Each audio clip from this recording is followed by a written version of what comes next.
Marcellus Williams. If you don't know who he is, I highly recommend Googling him.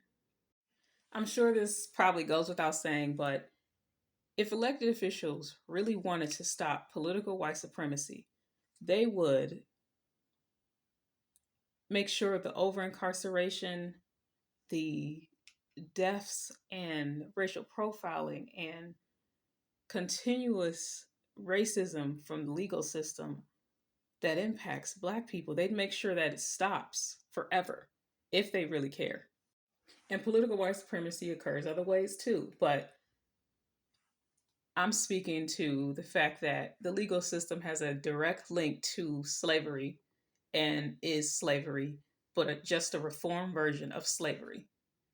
That is enough reason to completely transform the system. And as an elected official, that should be your first priority. And to do so doesn't necessarily mean to deprioritize other people. Preventing political white supremacy from happening to Black people, that does not mean deprioritize everyone else.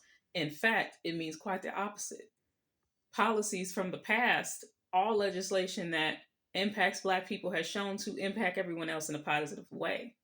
You think of things from affirmative action to the Civil Rights Act, all those different things, they benefited everyone. Another example of that is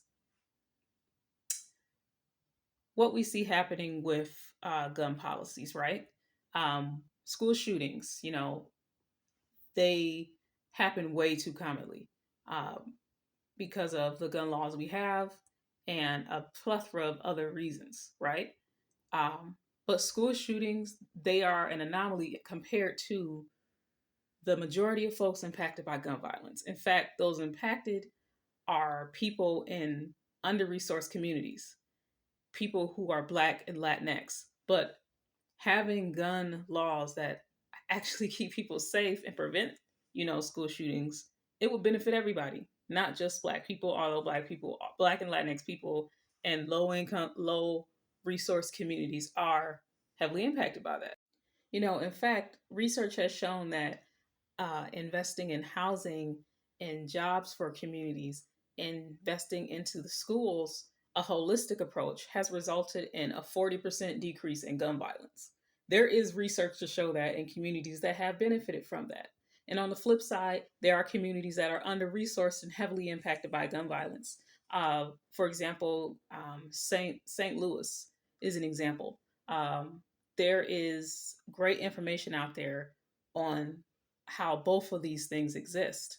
And the solution is not to hire more cops. It's not that simple, right? It's not that simple. What we require is much more. And we deserve much more.